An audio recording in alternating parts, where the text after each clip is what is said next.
Good evening and welcome to the Courtside Seats post-game show. I'm Cody Norman. This is my partner, Daniel Zimmett. Follow along with us all season long at courtsideseats.onmason.com, on Twitter at Mason_courtside, and on Facebook at facebook.com/courtsideseats. Tonight, Doc Nix was in pink. Santa Claus was playing the tuba, but the Patriots couldn't come out with a victory in an overtime thriller. I mean, we pulled out all the stops for this game. The tuba player, Doc Nix, I don't know what happened. We did, as you mentioned, lost 82-77 in overtime. From the field, not as much of a difference as we saw in the Maryland game. We shot 48%. They shot 45%. We were 27 for 56. They were 24 for 53. So not a huge difference from that perspective. But they knocked down 11 of their 26 three-pointers. And their guard, Mark Sonnen, 7 for 10 from three. We couldn't shut him down in the corner. No. Really anywhere. But specifically, right. I remember him in the corner just killing us. Yeah. He hit a lot of tough shots. He did. And he's good. I mean, that's not to take away from him. It wasn't all our guys not covering. Right. But he's certainly right. He was doing that Ray Allen movement where he's running off a whole bunch of screens and everything like that. We shot ourselves in the foot just a little bit. We had 17 turnovers, 11 in the first half, went down to start the game 10-0.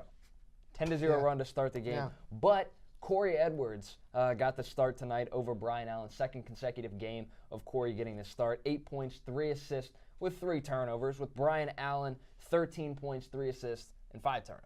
Yeah, I mean, we're getting into that a little bit later on kind of the roster moves and starting lineup changes that Coach Hewitt has made recently. But down the stretch for the Panthers, knocking down 23 of 30 free throws, and they didn't record a field goal in the last 3 minutes of overtime. I mean, you look at some of the stats in this game and you wonder how we lost. I think you said it perfectly. We shot ourselves in the foot down the stretch here. Seth Tuttle, 12 for 14 from the free throw line. I think he finished with like 18 points, something like that. Yeah, using all the rim on most of those free throws, too. Soft touch. Impressive that he was able to knock down, and even Coach Hewitt gave them a lot of credit in the post-game press conference for being able to hit those free throws. Ratrell Vaughns, a guy we hadn't seen in a while, seeing 12 minutes tonight, 1 for 5 from the field. Not a excellent game for him, but seeing the minutes that we thought that he may have lost to Vaughn Gray and Patrick Holloway. And speaking of Vaughn, 0 minutes today. 0 minutes. Did not see a single minute. Do you think Coach Hewitt is playing the hot hand right now, or still trying to figure out that mix? I think we're trying to find somebody who can score a basket. You know, I think first and foremost, we have all three of those guys can play good defense. All three of them, Vaughn Gray, Patrick Holloway, and Ratrell Vaughns are at least good perimeter defenders. Right. At very least, he's just trying to find somebody who can knock down some shots. Ratrell hasn't been doing it all season long. Patrick Holloway has performed pretty well, especially for being a freshman. And Vaughn Gray is kind of on again, off again. So it's been a struggle all around for Coach Hewitt. I think so, and I think it's really only in the guard position right now. I think we've solidified Onale at the 3, J2 at the 4, Eric at the 5, but we've seen a mix of guards. We've seen a mix of shooting guard and point guards. Right. I think that he's going off matchup right now.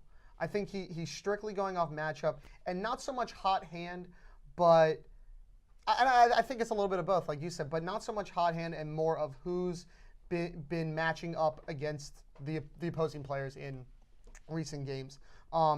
Personally, I think that the move today of Corey Edwards was the better move for right now, which wasn't the hot hand, so that kind of goes against what I've been saying. But I think we're still going to take a little bit of time to try to figure out who really Coach Hewitt wants to see in there. I think it needs to be Ratrell. I do. Yeah. I really do. I think he's the guy that Coach Hewitt's going to end up with. I think Patrick's a better 6-man. I think Vaughn's a better 6-man. Yeah. They'll play much better off the bench. Yeah. I think those guys are going to play very well off the bench. All three of them are deserving of minutes. All three of them are going to get minutes as the season progresses. But as you mentioned, Corey Edwards was kind of the sleeper. Yeah. At least in my mind, he was a guy who at the beginning of the season, both you and I pegged as our starting point guard. Brian Allen started the season and performed, exceptionally well, I thought, in the first several games of the season, at least scoring the basketball. Right. But as Coach Hewitt mentioned about a week ago, and I guess that was the last time we had a home game, he mentioned about a week ago that this is a really good team if we pass the basketball.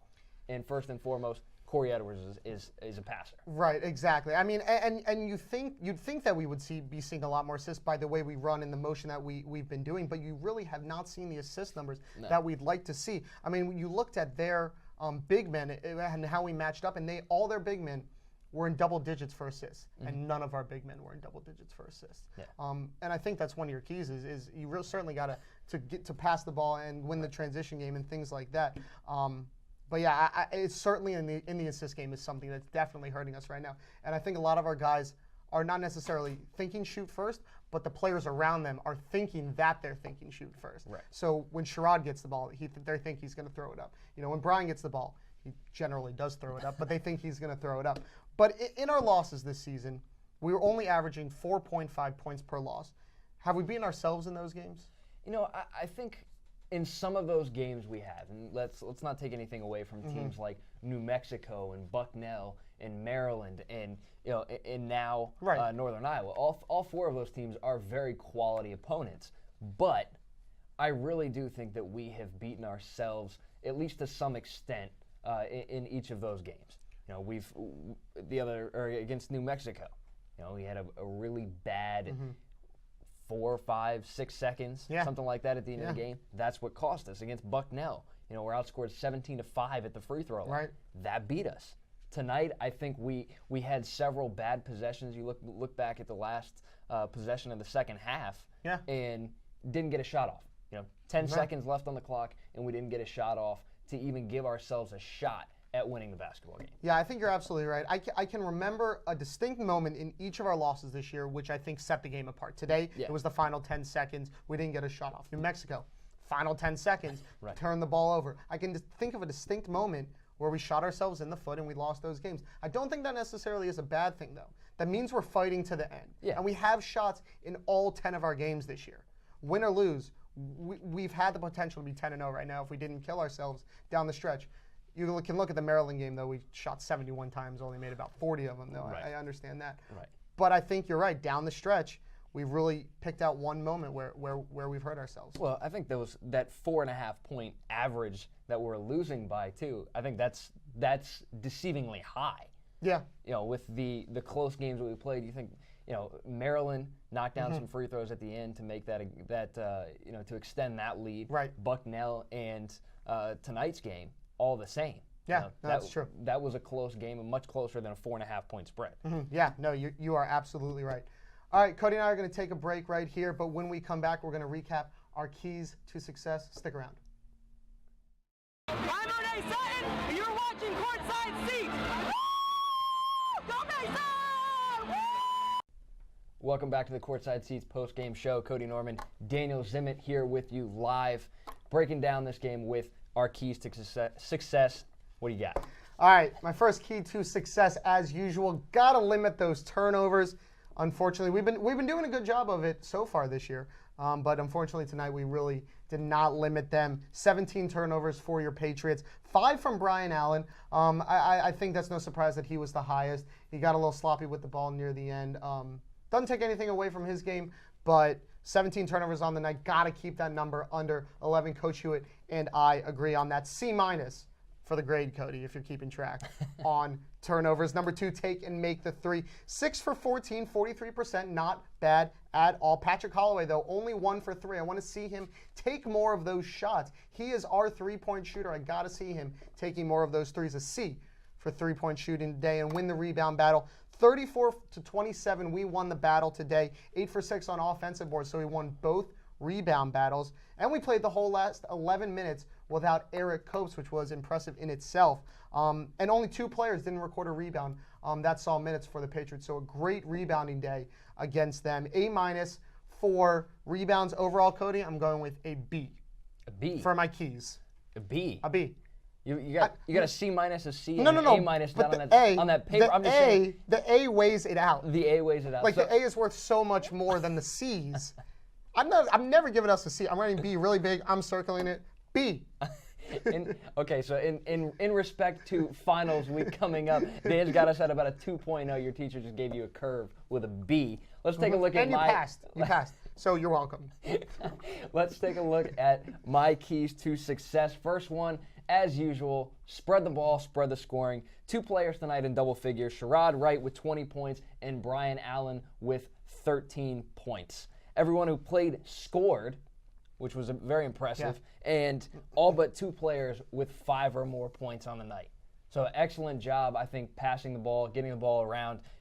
Maybe not spreading the ball as much as we need to, but I think we did an outstanding job filling up the stat sheet on all accounts there. Number 2, win the transition game. 19 points off turnovers, 13 fast break points. I think that's a pretty steady job there. I think we played a very exceptional game, except for maybe the last 5 minutes and 10 seconds of that game. And I guess if we want to include the first 3 minutes going down 10-0 as well. Number 3, attack the basket, get to the line. I think we did a really good job of that tonight. We were 17 for 21 from the free throw line, so can't complain much there. No. We're up over that 20-point mark that I've been harping on that all season long. We've got to get over 20 attempts per game. Knock down 17 of them. That's really good. We did give up 6 points though in that category. 23 for 30 from Northern Iowa. But overall, well, great. I think because it's finals week. I'm not going to make you do it every time, but just because it's finals week. Final week, I think this is a B+ overall. I can't give them an A overall because I think we fell apart at the end of the end of the game. Right. We had some sloppy possessions down the stretch that really cost us the game, I think. So a B+, solid B+. I think B+ is great, right? I don't think you can give an A in any keys unless we win. That's a rule I've made. I just can't give an A. You can curve as much as you want, but you can't give an A without a win. All right, Cody and I are going to take another commercial break here. When we come back, we're going to answer some questions here and put some highlights up from today's game by our own Jake McLernan. You're watching the Courtside Seats post-game show.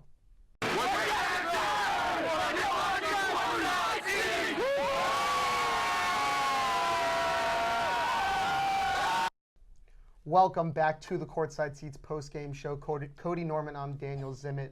Thanks for tuning in either on Mason Cable Network Channel 231 or online at courtsideseats.onmason.com. Cody, first question here. Do you think conference games matter anymore? We know Coach Hewitt said that he doesn't think they matter anymore. And are we ready for our conference schedule? I am still a big believer at this point in the season.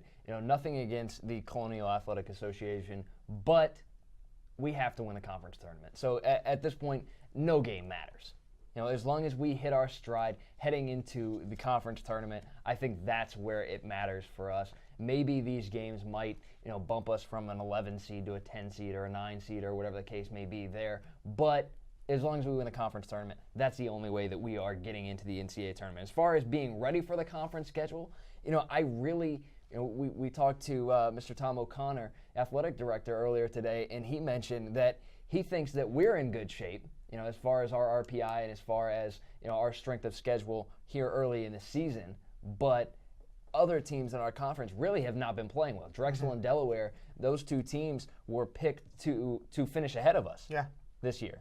I think Drexel won, Delaware 2, and neither one of those teams has played exceptionally well. But Towson, I think surprised both of us today and really gave Georgetown a run for their money. I don't think conference games matter anymore. I'm with Coach Hewitt, especially with how our conference is lined right now and how strong our out-of-conference schedule is right now. Yeah. I really think our out-of-conference schedule is almost more important than our in-conference schedule, just because of how our tournament is about to shape up. Right. There's no one's going to be in it. It's a weak conference. I'm sorry to say it, but our conference is not that strong right now. I mean, if Drexel can, do some good things, if Delaware can do some good things, it might strengthen us up a little bit. But maybe it's because I'm just a homer. But I really think we're better than this conference, and I hope I'm proven correct when we play the conference schedule and we're hopefully plow through some of these teams. I absolutely think we're ready for the conference schedule. I think we are the best team in the conference this year. I think we're the deepest team. Yeah. Is why we're the best. I mean, there's Devon Sadler, there's Jamal Higgins. I mean, there's singled out guys you can name on Drexel. Franz Massenot, Damian Lee, or on Delaware, like I mentioned, Higgins and Sadler. But I think we are the deepest team in the CAA, and we can put out the best team night after night. Yeah, I really do. Absolutely. We mentioned earlier, too, that 4.5-point spread in losses this season. Is that good for our team at this point in the season, to play games where every possession counts? Yes. I mean, it's hard to lose any close game. I would almost rather lose to a blowout than a close game, just because I feel like the mental effect on your team is so harsh to lose in a game like this, or the New Mexico one especially. Yeah. But on the other hand, they are good because it means we're fighting to the very end. We play a full 40, or tonight, 45 minutes of action. It speaks to the depth of this team. We can run with any team for a full game. And I think that speaks to the job that Coach Hewitt and the coaching staff has done, is how close all these games really have been. Whether or not our shooting's been good or not, but the games have been close. Yeah, I think that is very telling.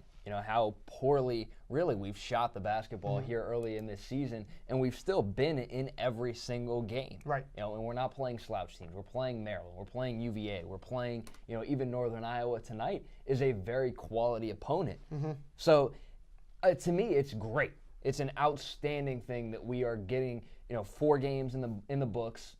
Really 5 or 6 games probably in the books.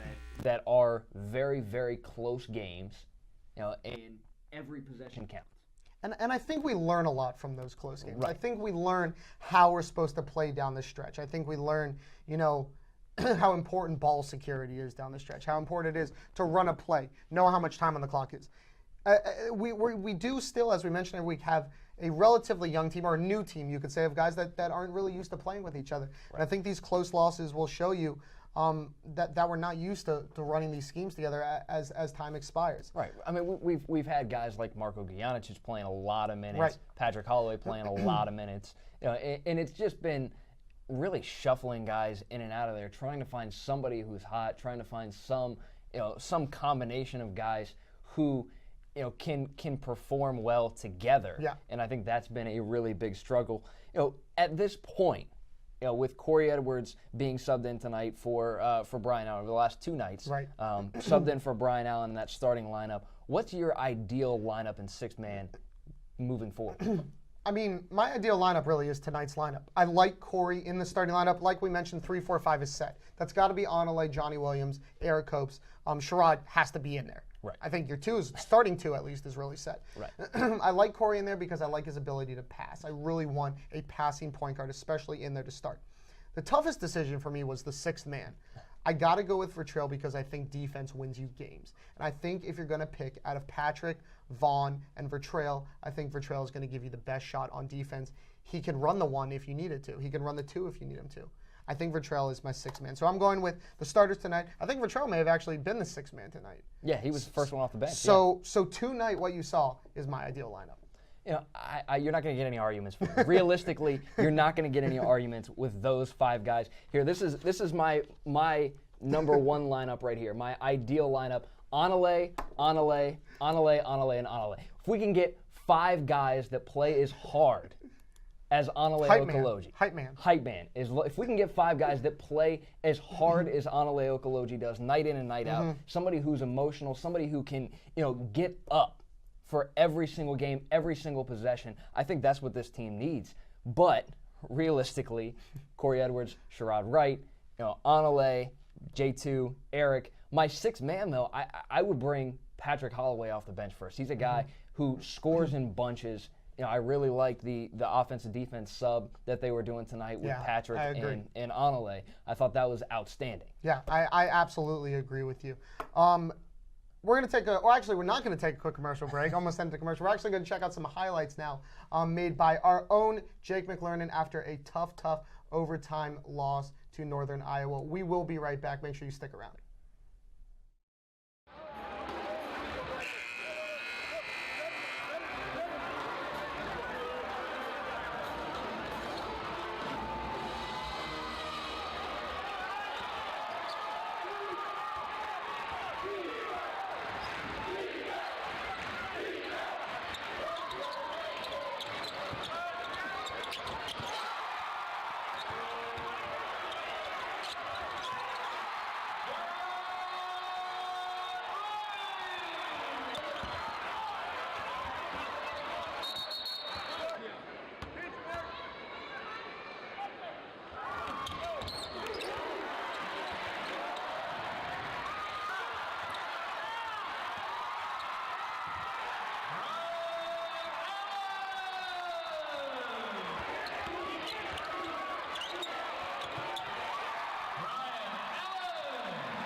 Welcome back to the Courtside Seats post-game show here on Mason Cable Network, channel 231, or online at courtsideseats.onmason.com. It's that time of the show again where we give you our green and gold stars of the game. Cody's going to go first, and you are going to be shocked, I tell you, that it's not Adelaide.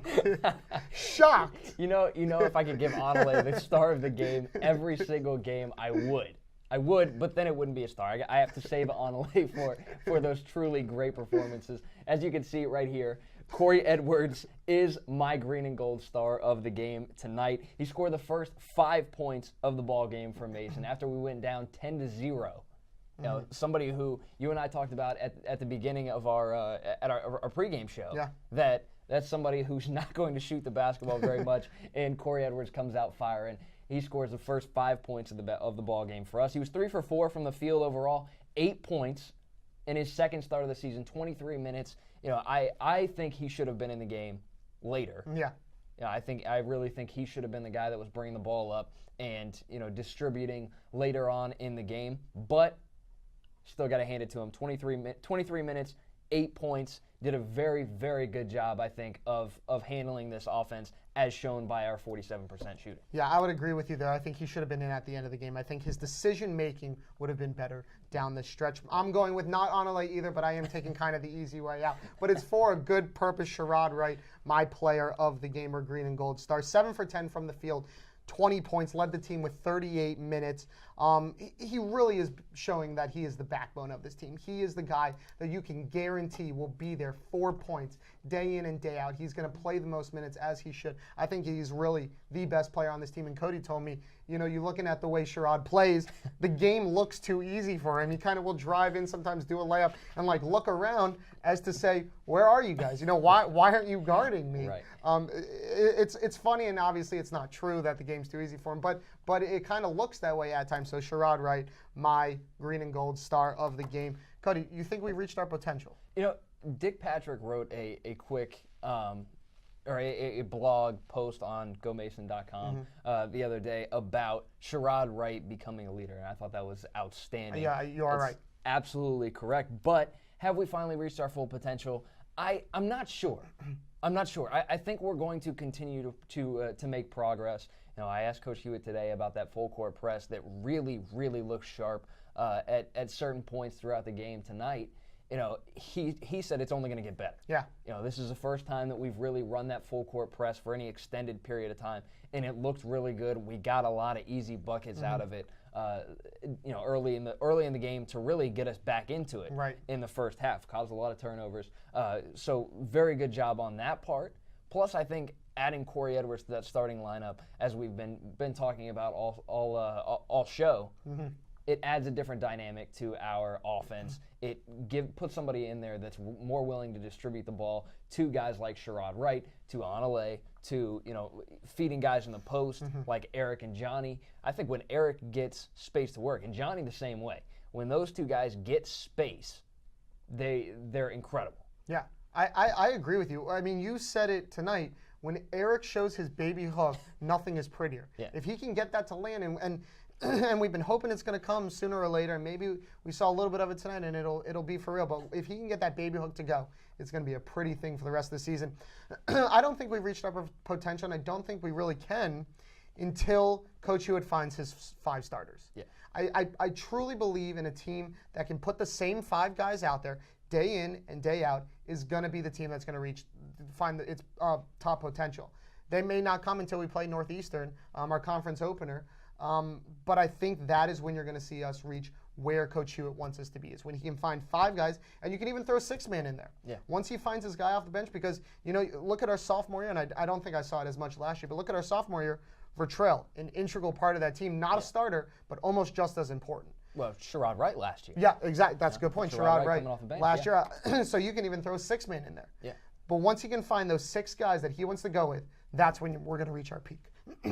Yeah, I definitely agree with you. That's all the time we've got today. December 22nd, we got 2 full weeks off due to exam times. And good luck on those.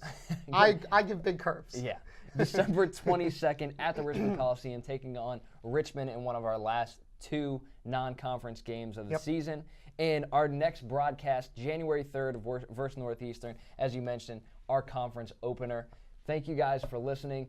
For Cody, for Dan, thank you, Jake McLernan. Thank you, Rob Witt, our 2 producers tonight.